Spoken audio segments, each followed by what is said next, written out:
Audio Jungle. Audio Jungle. ఒక దళిత మహిళపై ఆరోపణలు చేసేటప్పుడు వివరణ అడగాలన్న కనీస బుద్ధి జ్ఞానం ఎల్లో మీడియాకి లేదా? నేనేంటో, నా వ్యక్తిత్వం ఏంటో అందరికీ తెలుసు. మహా టీవీ వంశీలాగా ఎల్లో మీడియా వాళ్ళలాగా బ్లాక్ మెయిలింగ్ పనులు చేసి పైకి రాలేదు. విజయసాయి రెడ్డి వైఎస్ఆర్సీపీ రాజ్యసభ ఎంపీ. ఇప్పుడు రాజ్యాంగ రూపకర్త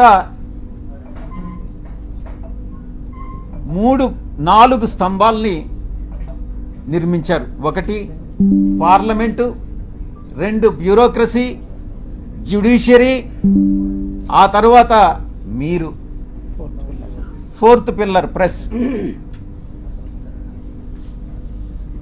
ఏంటి ఉద్దేశం? ఏంటి రాజ్యాంగంలో ఉన్నటువంటి ఉద్దేశం? ఏంటి? తరతరాలుగా ఈ యొక్క అణగారినటువంటి వర్గాలు, తరతరాలుగా వెనుకబడినటువంటి వర్గాలు, అది మనునీతి ధర్మం ప్రకారం కుల వృత్తుల వల్ల కావచ్చు, మరి ఏ ఇతర రీత్యా కావచ్చు, ఈ యొక్క అణగారినటువంటి వర్గాలన్నింటినీ కూడా పైకి తీసుకురావాలన్నటువంటి ఉద్దేశంతో రాజ్యాంగంలో ఈ యొక్క 4 స్తంభాలని నిర్మించి చట్టానికి లోబడి మీరు పని చేయండి అని చెప్పినటువంటి మహానుభావుడు బాబాసాహెబ్ అంబేద్కర్ గారు. అందుకే ఈ ఇన్స్టిట్యూషన్స్ అన్ని కూడా మీకు మీ బాధ్యతలను గుర్తు చేస్తా ఉన్నా. మీడియాకి అంతరాలు లేనటువంటి సమాజమే మన ధ్యేయంగా ఉండాలి అన్నటువంటి చెప్పినటువంటి వ్యక్తి బాబాసాహెబ్, గొప్ప వ్యక్తి బాబాసాహెబ్ అంబేద్కర్ గారు.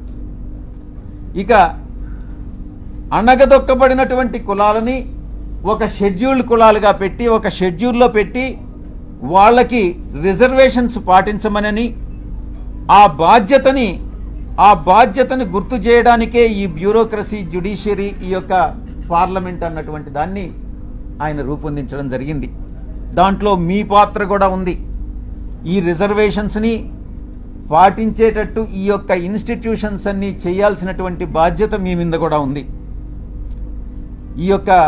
ఈ సందర్భంగా మీరు ఎలా గత 3 రోజులుగా మీరు ఏం ట్రోల్ చేశారు, మీరు ఏం టెలికాస్ట్ చేశారు అన్నటువంటి విషయం నేను వేరే చెప్పనక్కర్లేదు.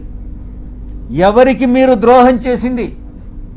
ఒక ఆదివాసీ మహిళకి, ఒక ఆదివాసీ అధికారినికి ఒక్కసారి ఏదో లేనిది ఉన్నట్టుగా చిత్రీకరించి అవాస్తవాలని, ఆధారాలు లేనటువంటి వాటిని టెలికాస్ట్ చేసి ఘోరమైనటువంటి తప్పిదం చేసినటువంటి ఛానల్స్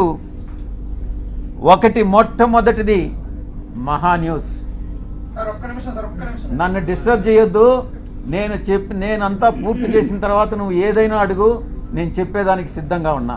నువ్వు కూడా వంశీకృష్ణలాగా ప్రవర్తించొద్దు. మహా న్యూస్ 2, ABN 3, TV5. నీకు ఇబ్బందిగా ఉండొచ్చు, కానీ ఇవన్నీ కూడా వాస్తవాలు. ఒక న్యూస్ని టెలికాస్ట్ చేసే ముందు దాని ఆధారాలు ఏంటి, ఎవరి మీద అయితే ఆరోపణలు చేస్తున్నామో ఆ ఆరోపణలు వాళ్ళతో చెకప్ చేసుకొని వాళ్ళ అభిప్రాయాలు తీసుకోవడం జర్నలిస్ట్ సాంప్రదాయాలకి శ్రీకారం చుట్టడం. అది కూడా పూర్తిగా మర్చిపోయి మీ పాటికి మీరు ఆధారాలు లేకుండా టెలికాస్ట్ చేయడం అన్నటువంటిది